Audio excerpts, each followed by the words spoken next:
warahmatullahi wabarakatuh. Perkenalkan, kami dari kelompok 7. Saya Lara Madanti sebagai pemateri kedua. Saya Intan Mutiara sebagai pemateri pertama. Saya Monika Dwitara sebagai pemateri ketiga. Kami akan menyampaikan materi tentang kombinasi bisnis. Baiklah, yang pertama yaitu motivasi. Motivasi suatu entitas atau perusahaan untuk melakukan kombinasi bisnis yaitu agar entitas tersebut menjadi lebih besar dan berkembang.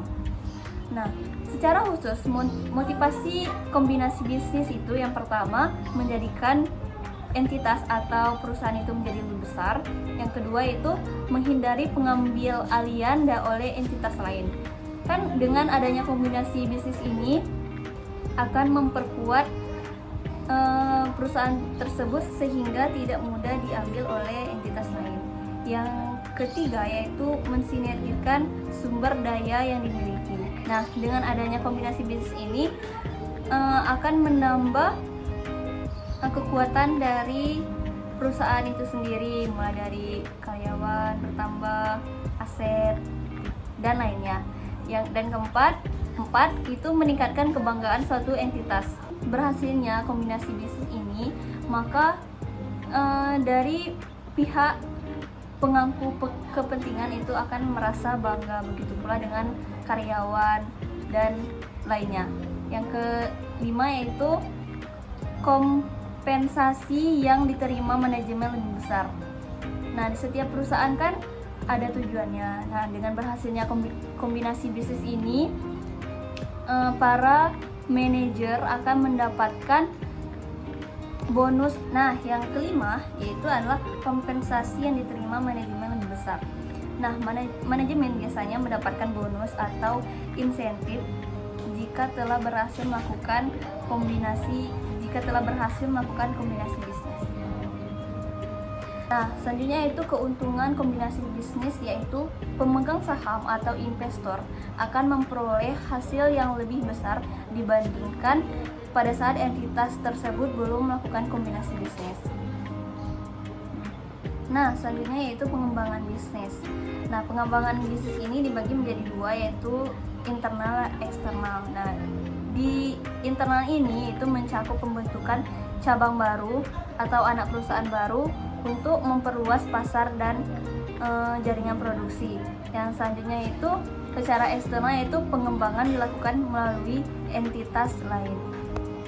Nah, selanjutnya itu ada jenis kombinasi bisnis berdasarkan strategi bisnis yaitu dibagi menjadi tiga. Yang pertama integrasi,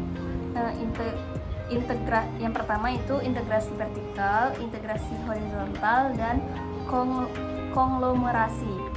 Nah, integrasi vertikal ini yaitu kombinasi bisnis dengan akuisisi entitas yang memiliki hubungan antara pemasok dan distribusi. Integrasi horizontal yaitu kombinasi bisnis dengan melakukan akuisisi yang menghasilkan produk sejenis atau produk yang berkaitan. Terus yang ketiga itu konglomerasi, yaitu kombinasi bisnis dengan melakukan akuisisi entitas yang tidak memiliki hubungan dengan entitas tersebut.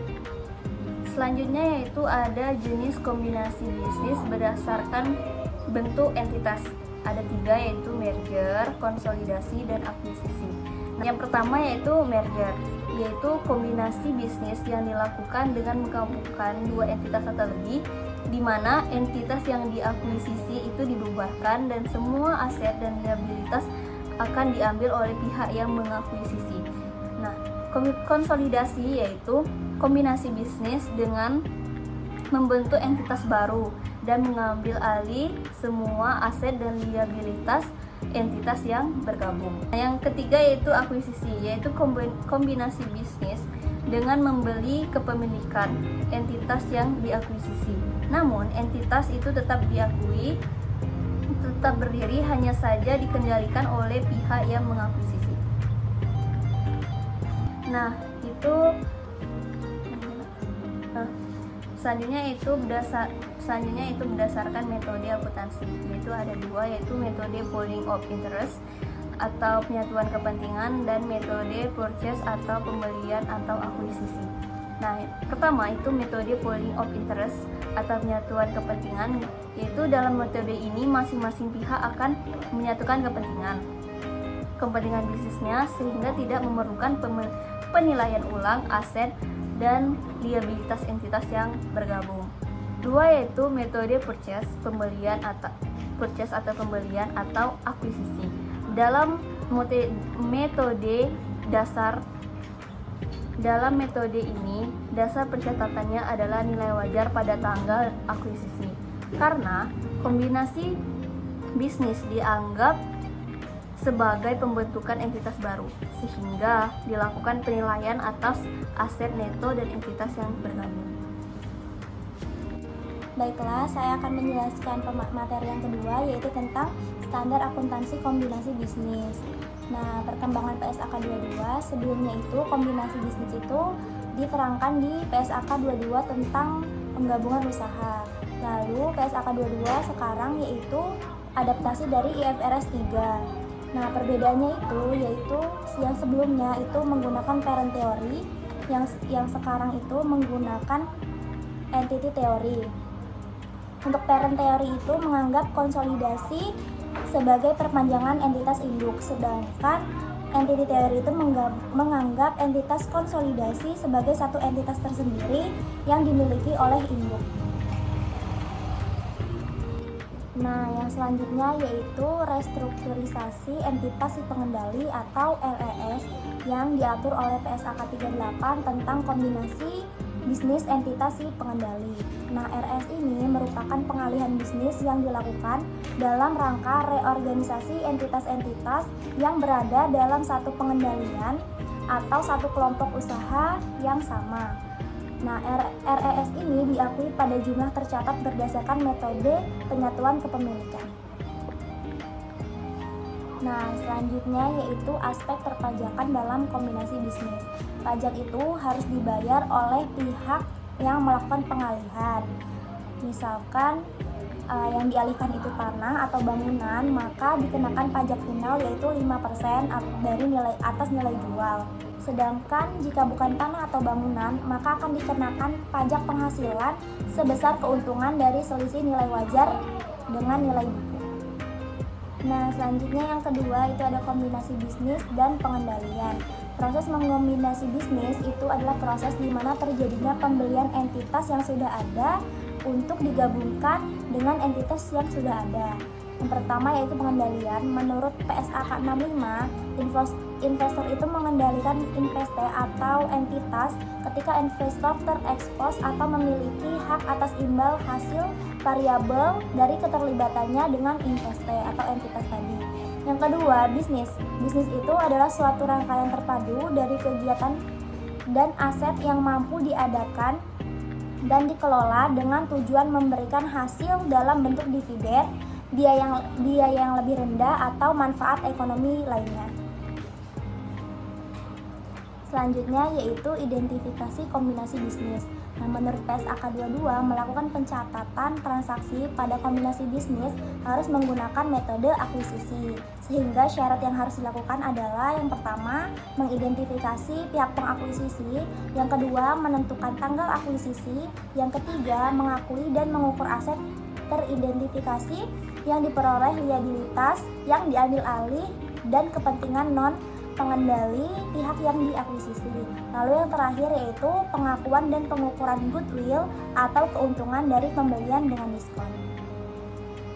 Baiklah, di sini saya akan melanjutkan materi tentang akuntansi kombinasi bisnis. Baiklah, bisa teman-teman lihat di PPT yang telah kami tampilkan. Di sini ada penjelasan tentang pengakuan dan pengukuran aset dan liabilitas. Lalu ada pengukuran, yaitu pihak yang mengukur aset teridentifikasi yang telah diperoleh dan liabilitas yang diambil alih dengan nilai yang wajar atau nilai wajar. Lalu ada biaya transaksi. Nah, biaya transaksi ini yaitu biaya yang dikeluarkan oleh pihak pengakuisisian, biasanya mencakup makelar.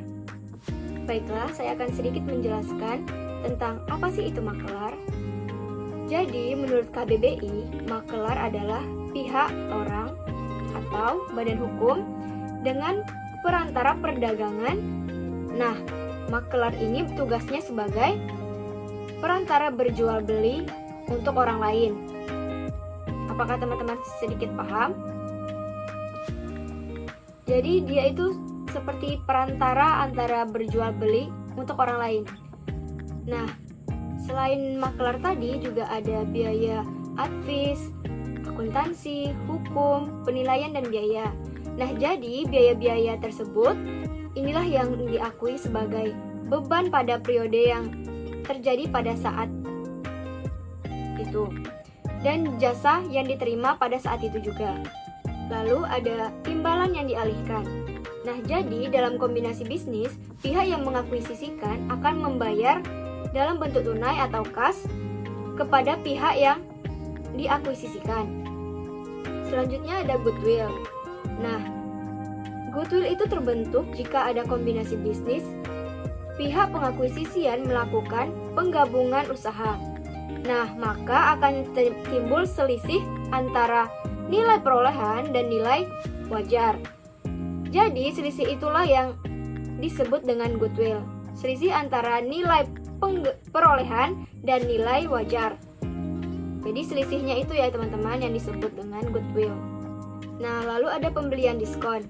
Pembelian diskon ini pada dasarnya merupakan negosiasi pihak pengakuisisian atau pihak kombinasi bisnis yang terpaksa melakukan pembelian diskon. Selanjutnya ada akuisisi bertahap.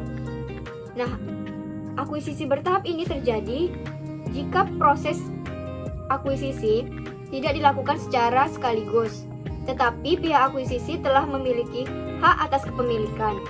Bisa teman-teman baca yang selanjutnya, yaitu kombinasi bisnis tanpa pengalihan imbalan. Hal ini dapat terjadi karena yang pertama, pihak yang diakuisisi membeli kembali sahamnya. Yang kedua, hilangnya hak veto karena adanya investor lain yang memiliki hak veto. Lalu yang ketiga, ada pengakuisisian dan yang diakuisisi sepakat untuk mengkombinasikan atau menyatukan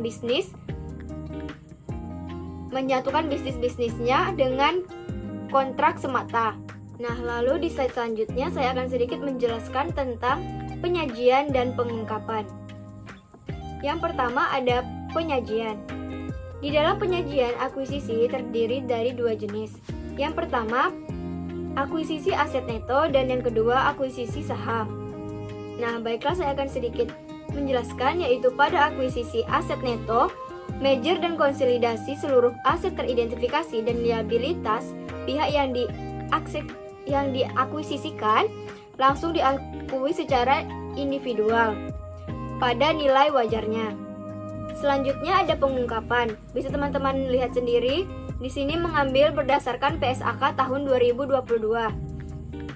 Yaitu pihak pengakuisisian dapat mengungkapkan informasi yang membantu pengguna laporan keuangan agar dapat mengevaluasi sifat dan dampak keuangan dari kombinasi bisnis yang akan dijalani atau yang sedang dijalani.